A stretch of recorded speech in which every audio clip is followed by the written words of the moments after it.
Assalamualaikum warahmatullahi wabarakatuh. Selamat malam. Kembali lagi dengan saya Tama dalam Ada Apa Gerangan. Bagaimana kabar kalian? Semoga selalu diberikan kesehatan dan juga rezeki yang cukup. Nah, malam ini ada sebuah cerita pendakian di Gunung Rinjani dari Gendis. Cerita ini sebelumnya diceritakan secara langsung oleh narasumber di channel Heru Survival Communication. Bagi teman-teman yang ingin melihat kesaksiannya secara langsung, bisa langsung menuju ke sana ya. Nanti linknya akan saya kasih di deskripsi. Lalu, bagaimana ceritanya? Langsung saja. Teman-teman, ada apa gerangan? Ceritanya mulai dari sini.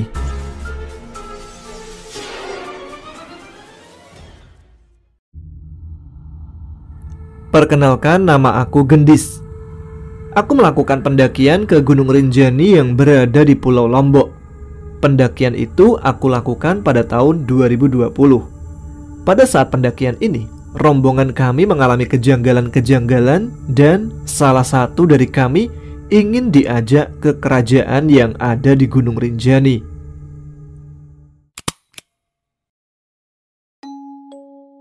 Pengalamanku ini terjadi pada bulan September tahun 2020. Kebetulan saat itu aku sedang tinggal di Lombok untuk bersekolah selama beberapa bulan. Awalnya aku tidak ada niatan untuk mendaki Gunung Rinjani. Tetapi tiba-tiba kawan aku yang ada di Jakarta menghubungiku bahwa dia akan ke Lombok untuk urusan pekerjaannya. Panggil saja namanya Kemal. "Halo Dis, di mana lu?" "Lagi di kosan nih pak." "Kenapa?" "Ikut gue yuk naik ke Rinjani, nemenin teman gue dari Banten." "Berapa orang emang?" "Teman gue dari Banten 7 orang. Siap gak lu?" "Kalau gue sih siap aja. Kebetulan lagi free nih gue." "Emang kapan teman lu sampai?" "Teman sampai sih hari Senin, naik mobil dia dari Banten." Akhirnya setelah hari Senin sampailah teman si Kemal ini di Lombok. Aku pun menjemput mereka di pelabuhan, lalu menuju kosan untuk istirahat dan packing barang-barang untuk dibawa ke Gunung Rinjani nanti. Kemal pun akhirnya datang ke kosanku untuk ikut bersiap. Pada saat aku sedang berkumpul dan packing barang-barang, teman kosku yang orang Medan melihat dan bertanya kepadaku. Panggil saja Mira dan Juna. Mira bertanya, "Mau kemana mas?" "Mau mendaki nih mbak." "Mendaki gunung mana?" "Gunung Rinjani mbak." "Aku sama temanku mau ikut dong." "Emang biasa naik gunung mbak?" "Belum pernah sih, makanya mau ikut biar ada pengalaman." Waduh. Aku pun bertanya kepada Kemal dan yang lainnya. Mereka pun akhirnya menyetujui untuk ikut rombongan kami ke Gunung Rinjani karena tidak enak menolaknya. "Udah punya alat atau sepatu buat mendaki belum mbak?" "Belum sih mas." "Ya udah pakai sandal aja kalau nggak ada sepatu." "Saya beli dulu ya mas." Akhirnya teman kosku itu membeli sepatu. Oh iya, teman kosku ini yang mau ikut pendakian ada 2 orang, yang satu cewek dan yang satu lagi cowok. Mereka pun akhirnya pergi membeli perlengkapan untuk mendaki. Singkat cerita, kami semua berangkat menuju ke base camp Rinjani. Mobil yang pertama berisi temanku Kemal dan 6 orang temannya dari Banten berangkat pada jam 6 malam. Sedangkan aku berangkat bersama dengan Mira dan Juna ditambah Sandi teman Kemal yang dari Banten. Aku berangkat pada jam 8 malam menggunakan 2 sepeda motor masing-masing berboncengan. Lalu berangkatlah aku menuju base camp Sembalun dari Mataram. Ketika sampai di Aikmal, ku teleponlah Kemal untuk menanyakan keberadaannya. "Bang, udah sampai mana nih?" "Gue udah sampai di Pusuk Sembalun nih." "Oh, yaudah langsung aja ke resort." Lalu istirahatlah aku dan rombongan di Aikmal. Aku membeli buah yang kebetulan di sekitar situ ada yang masih buka. Setelah selesai, kami melanjutkan perjalanan menuju ke Sembalun. Sebelum sampai di Pusuk Sembalun, tiba-tiba temanku ini berteriak, "Astagfirullahaladzim." "Kenapa Bang Sandi?" "Kuping gua kayak ada yang nusuk dis, sakit banget." Aku pun tidak menghiraukannya dan tetap memacu motorku menuju ke resort. Sesampainya di sana, ternyata teman-temanku sudah pada istirahat. Rombongan kami pun ikut beristirahat setelah membereskan barang-barang. Malam itu aku tidur nyenyak di resort tanpa ada kejadian yang aneh-aneh. Pagi hari pun datang. Setelah packing ulang, kami pun akhirnya memulai pendakian Gunung Rinjani via Sembalun dengan jumlah 11 orang. Kami start pendakian pada jam 8 pagi. Walaupun sempat tertahan di base camp karena ketidaktahuan kami tentang pendaftaran SIMAKSI melalui aplikasi online. Saat perjalanan menuju ke pos 1, kami membutuhkan waktu yang cukup lama karena tertahan oleh Mira dan Juna yang baru pertama kali mendaki gunung. Di tengah perjalanan, tiba-tiba badan Juna meriang dan panas tinggi. Dia pun meminta untuk balik lagi ke resort dan tidak jadi ikut mendaki. Tapi aku menolaknya dan menyarankan untuk tetap melanjutkan pendakian. Setelah memberi waktu untuk dia berpikir, akhirnya dia tetap melanjutkan pendakian. Tidak lama kami pun sampai di pos 1 kira-kira jam 1 siang. Dikarenakan jalur pendakian Gunung Rinjani yang rusak parah setelah gempa bumi yang terjadi di Pulau Lombok. Setelah beristirahat di pos 1, kami pun melanjutkan perjalanan kira-kira pukul 1:30 siang untuk lanjut ke pos 2. Posisiku pada saat itu berada di tengah, dan ketika melihat ke belakang, Bang Ompong dan Ayong tidak ada dalam rombongan. Aku tidak menghiraukannya karena aku tahu latar belakang mereka cukup berpengalaman dalam urusan pendakian. Ditambah mereka juga anggota dari salah satu organisasi pecinta alam. Di tengah perjalanan menuju pos 2, tiba-tiba Juna jatuh pingsan di tengah savana. Aku menghampirinya dan menepoknya agar dia kembali sadar. "Bang, bangun bang." "Aku gak kuat bang, mau turun aja," kata Juna. "Janganlah kayak gitu bang, kan abang di sini buat nemenin Mira." "Iya sih bang, tapi aku udah gak kuat." "Coba dulu aja bang, sampai pos 2 kita mendakinya." Setelah Juna tersadar dan kembali bangkit, sepanjang jalan aku menuntun Juna sesekali melihat ke belakang untuk mengecek apakah Bang Ompong dan Ayong ada atau tidak. Ternyata mereka masih belum terlihat. Singkat cerita, sebelum sampai di pos 2, Juna menundukkan kepalanya dan diam terpaku. Aku yang sempat bertanya pun tidak dijawab olehnya. Aku kembali menuntunnya menuju ke pos 2. Pada jam 2:30, kami pun sampai di pos 2, dan Juna langsung tergeletak seperti orang yang ingin tidur. Badannya sangat panas sekali. Aku berinisiatif membuatkan susu hangat untuknya, tapi setelah diminum, dimuntahkan lagi olehnya. Tidak menyerah, aku pun memberinya roti dan air putih, tetapi tetap saja dimuntahkan. Juna pun berbicara kepada Mira bahwa dirinya sudah tidak kuat untuk melanjutkan pendakian. Sempat ada perdebatan di antara Juna dan Mira. Akhirnya, Juna pun memaksakan untuk melanjutkan pendakian ini.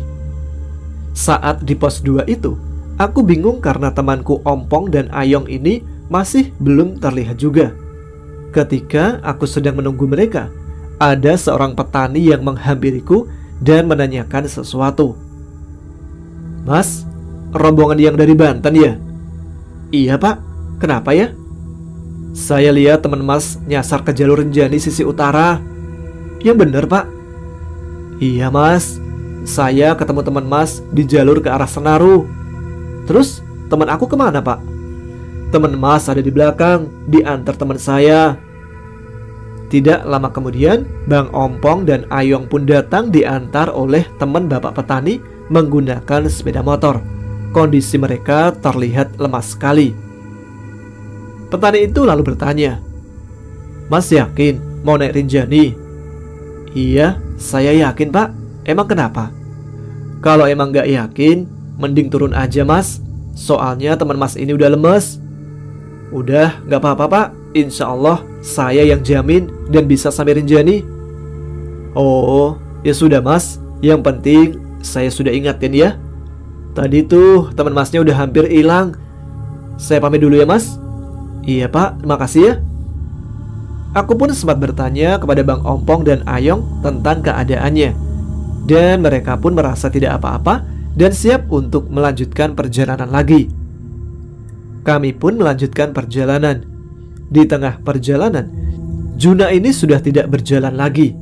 Aku pun sempat merayunya untuk melanjutkan ke pos 3 dan menjanjikannya untuk makan enak di sana.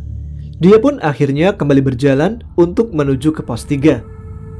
Kira-kira jam 5 sore sampailah kami di pos 3 dan berhenti untuk memasak dan menyantapnya agar badan kembali fit. Setelah selesai memasak, kami melanjutkan perjalanan menuju ke pos 4 pada jam 6 sore. Kami berjalan seiring dengan matahari yang mulai tenggelam. Di tengah perjalanan, Juna mengeluh lagi. "Kalau gini caranya, aku udah gak kuat lagi bang." Niat kami yang awalnya sampai camp Lawangan terhalang oleh Juna. Aku pun mengambil alih posisi leader dari Bang Kemal dan memutuskan untuk memecah tim menjadi 2. Tim pertama menemani Mas Juna dan tim kedua yang salah satu anggotanya aku melanjutkan berjalan ke atas mencari tempat untuk mendirikan tenda. Akhirnya aku menemukan tempat untuk mendirikan tenda sebelum Bukit Penyesalan pada jam 7 malam. Aku dan satu temanku langsung mendirikan tenda. Tapi tiba-tiba terdengar suara nenek-nenek. "Jangan buka tenda di situ," dengan nada yang merintih dibarengi hembusan angin. Selama aku menunggu tim pertama sampai, suara itu masih tetap terdengar mengelilingiku. Kurang lebih 1 jam aku menunggu, suara wanita itu pun akhirnya sudah tidak terdengar lagi ketika tim pertama sampai di tempatku. Setelah beres-beres, kami pun memasak dan menyantapnya. Selesai makan, salah satu temanku yang dari Banten ini berinisiatif memijat Juna agar tubuhnya kembali pulih. Dan alhamdulillah, Juna pun merasa sedikit membaik.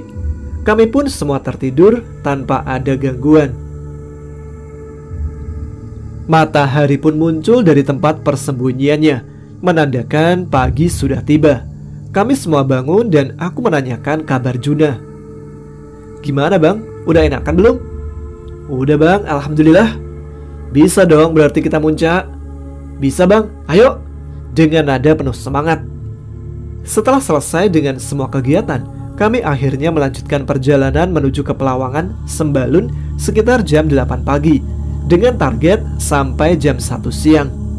Tapi ternyata targetku itu meleset karena jalur yang kami lewati longsor dan menyisakan jalan setapak yang beresiko untuk dilewati karena tanahnya tidak stabil. Tapi sampailah kami di Pelawangan, Sembalun pada jam 5 sore. Kami pun mencari tempat untuk mendirikan tenda. Setelah selesai, kami mengevaluasi tentang perjalanan kemarin. Tiba-tiba ada yang nyeletuk yang ternyata teman Kemal yang dari Banten. "Gimana nih besok setelah summit?" "Setelah summit gimana maksudnya?" jawabku. "Setelah summit ya kita turun lagi ke Sembalun." "Gak maulah gue turun ke Sembalun. Perjanjiannya kan kita turun ke Sembalun. Kalau ke Rinjani belum afdol tuh kalau nggak ke Segara Anak," katanya. Akhirnya aku memanggil si Kemal. "Gimana nih bang?" "Nggak tahu gue dis. Tujuannya kan puncak," kataku. Setelah berdebat, kami pun tetap berfokus untuk summit menuju puncak. Mengenai Segara Anak kita obrolin nanti. Bangunlah kami pada jam 3 pagi dan bersiap untuk summit. Sebelum muncak, Kemal memanggilku. "Dis, siapa aja nih yang muncak? Tenda kan gak mungkin ditinggal nih, banyak monyet soalnya." "Waduh, iya ya, gimana dong?" Kemal lalu bilang. "Gua aja deh yang stay di tenda." "Jangan dong bang, kan lu niatnya nemenin temen-temen buat ke puncak Rinjani, masa lu ditinggal di tenda?" "Iya sih, kalau lu aja gimana? Gak apa-apa kan?" "Ya udah deh, gua aja gak apa-apa bang." Singkat cerita, berangkatlah mereka summit ke puncak Rinjani. Tetapi Juna tidak ikut dan menetap di tenda bersamaku. Perkiraanku mereka akan kembali ke tenda pada jam 10 atau jam 11. Tapi ternyata mereka sampai di tenda pada jam 3 sore. Mereka pun bercerita bahwa di perjalanan turun bertemu dengan pendaki yang menggunakan jaket berwarna merah dan hanya diam saja ketika ditawari makan dan minum.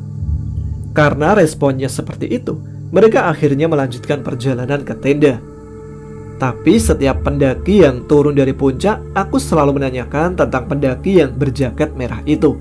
Tapi ternyata tidak ada yang bertemu dengannya. Setelah berkumpul di tenda untuk mengkonsumsi makanan yang sudah aku masak, tiba-tiba teman-temanku ini mau ke Segara Anak. Padahal waktu itu sudah jam 4 sore. Mendengar hal itu, ada 2 orang dari rombongan kami yang suami istri. Mereka bilang mereka tidak ikut ke Segara Anak dan memutuskan untuk turun ke Sembalun.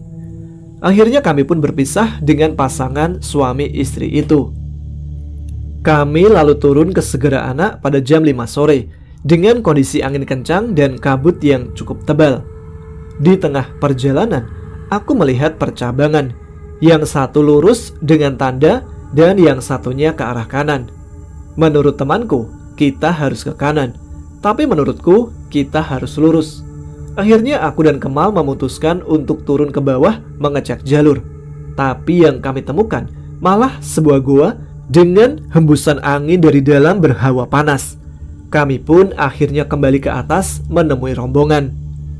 Sesampainya di atas, Mira tiba-tiba memarahi Kemal dan berdebat cukup lama. Aku pun mencoba menenangkannya. Kami lalu melanjutkan perjalanan.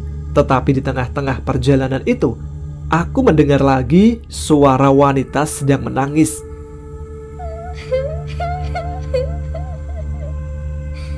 Aku kira itu suara Mira. Tapi ketika aku cek dia, ternyata dia tidak kenapa-napa. Singkat cerita, kami sampai di Segara Anak pada jam 10 malam dengan kondisi air yang sudah habis dan kondisi sangat capek. Pagi hari datang diwarnai perdebatan lagi mengenai jalur turun yang akan kami lewati. Apakah lewat Senaru atau kembali naik ke Pelawangan dan turun melalui Sembalun? Aku pun menyarankan turun dari Sembalun saja, karena aku punya pengalaman lewat jalur Senaru sebelum gempa saja jalannya rusak, apalagi setelah diterjang gempa. Tapi temanku bilang kasihan yang lain kalau balik ke Sembalun. Kakinya sudah sakit dan badan yang lelah mungkin sudah tidak kuat untuk kembali naik menuju ke Pelawangan. Dalam hatiku, aku berkata, jangan sampai lewat jalur Senaru, soalnya jalurnya sangat ekstrim. Dan aku tuh pernah ngalami banyak sekali gangguan yang terjadi di pendakian 2014 lalu. Mereka pun akhirnya meminta saran dariku kira-kira bagaimana selain melewati jalur Senaru. Ada sih selain Senaru, tapi resikonya tinggi. Ditambah lagi kita ada 2 orang yang baru mendaki gunung dan mereka lagi sakit. Emang lewat jalur mana? Lewat jalur Torean. Torean, Dis? Iya. Kalau lu mau gak mendaki lagi ya lewat jalur Torean. Cuman kalau mau lewat situ, gua pesen kalian jaga diri aja dan lisan kalian, karena itu jalur adat.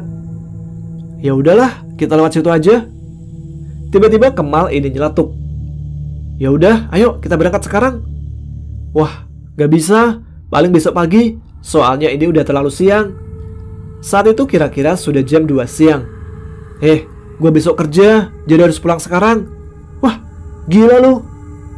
Setelah berdebat lagi, kami membereskan barang-barang dan langsung turun melalui jalur Torean. Posisi rombongan kami itu, Bang Kemal di depan sebagai leader, keduanya ada aku, dilanjut dengan Mira, Juna, dan teman-teman lainnya, serta paling belakang ada Bang Ompong dan Ayong. Di pertengahan jalan, aku dan temanku merasa lewat jalur yang sama sampai jam 7 malam. Kami lalu berkumpul untuk berdoa dan kembali melanjutkan perjalanan hingga jam 10 malam. Tetapi kami belum sampai juga. Kami memutuskan untuk istirahat lebih dulu karena kondisi fisik yang sudah lemah dan melanjutkan perjalanan lagi pada jam 11 malam. Setelah kembali berjalan, tiba-tiba Mira berteriak, "Stop!" "Kenapa, Mbak?" "Semuanya, tolong merapat ke saya, cepat, saya takut." Dengan kondisi matanya yang terpejam. "Iya, Mbak, kenapa?" "Tenang, semua ada di sini." "Iya, pokoknya di sini semua." "Iya, semuanya udah di sini, Mbak." Mira pun kemudian membuka matanya lalu menutupnya kembali. Dia pun melakukan itu terus-menerus sampai akhirnya dia berbicara. "Pergi kamu, saya nggak mau ikut kamu," sambil menunjuk ke arah depan. "Udah mbak, gak usah aneh-aneh," kataku. "Tolong, selama perjalanan kalian jangan putus merokok. Kalian harus tetap merokok, jangan sampai habis. Itu aja permintaan saya, tolong dilakuin ya." Akhirnya kami melakukan permintaan Mbak Mira itu dan melanjutkan perjalanan kembali. Tiba-tiba dia berteriak lagi. "Mas, stop!" "Kenapa lagi mbak?" "Kakinya agak dinaikin sedikit." Aku yang sedang berjalan pun kebingungan. "Kenapa sih mbak?" "Itu kamu mau menginjek, jangan lewat situ." Aku pun mengikuti perintah Mbak Mira itu. Hingga akhirnya jam menunjukkan pukul 1 malam dan kami belum juga sampai. Saat di perjalanan, kami semua mendengar suara nenek-nenek lagi yang sebelumnya aku dengar pada saat mendirikan tenda sebelum Bukit Penyesalan. Dan kami semua pun berhenti berjalan. Tiba-tiba Mbak Mira ini menangis dan kami semua menenangkannya. Setelah kembali berjalan selama 5 menit, sweeperku jatuh ke jurang dan untungnya tertahan oleh kayu dibarengi dengan Mbak Mira yang berteriak, "Jangan ganggu teman saya. Kalau mau ganggu, cukup saya aja." Mendengar itu, kami semua pun bingung sembari menolong temanku yang jatuh ke jurang. Jam 2 malam, kami masih berjalan dan Kemal pun tetap kekeh untuk lanjut berjalan. Padahal kondisinya kami semua sudah kelelahan. Aku pun memutuskan membuat bivak untuk kami semua beristirahat. Dan mereka semua langsung tertidur lelap. Tersisa aku, Bang Ompong, dan Ayong yang sedang membakar kayu. Dari arah depan, aku melihat ada sekitar 6 lampu headlamp yang sedang turun dari atas ke bawah dan langsung hilang. Kami bertiga pun saling bertatapan. Pikir kami itu adalah pendaki. Tetapi setelah kami tunggu cukup lama, mereka tidak kunjung lewat. Tibalah pagi hari. Ketika aku melihat ke depan, ternyata jalur pendaki yang aku lihat semalam itu ternyata jurang. Dan tepat di belakang bivak ada sebuah petilasan dengan banyak sesajen. Setelah selesai makan, kami melanjutkan perjalanan. Kira-kira berjalan 2 menit, kami langsung bertemu ladang. Dalam hatiku bilang, "Sial, dikerjain nih gua semalam."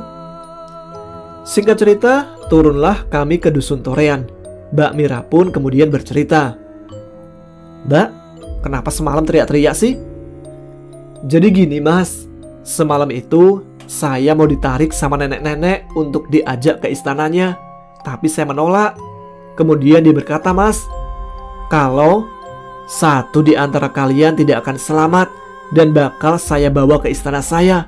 Gitu katanya mas." Ternyata alasan kami harus membakar rokok selama perjalanan itu menurut kepercayaan Mbak Mira, makhluk-makhluk seperti itu takut dengan api.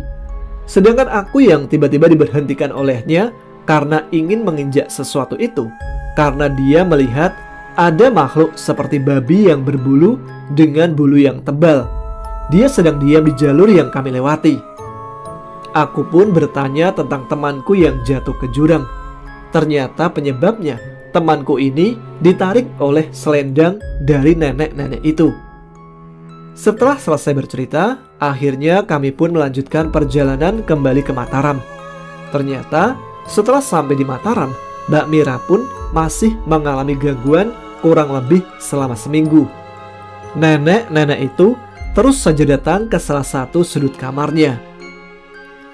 Hikmah dan pelajaran yang bisa diambil dari perjalanan mendaki ke Gunung Rinjani ini, yaitu kalau kita dalam menyelesaikan sebuah permasalahan dan mengedepankan ego dan amarah, itu tidak akan bisa diselesaikan. Sebesar apapun masalah, kalau ditanggapi dengan hati yang dingin serta pikiran yang positif, malah mudah dilewati. Terima kasih untuk yang mendengarkan.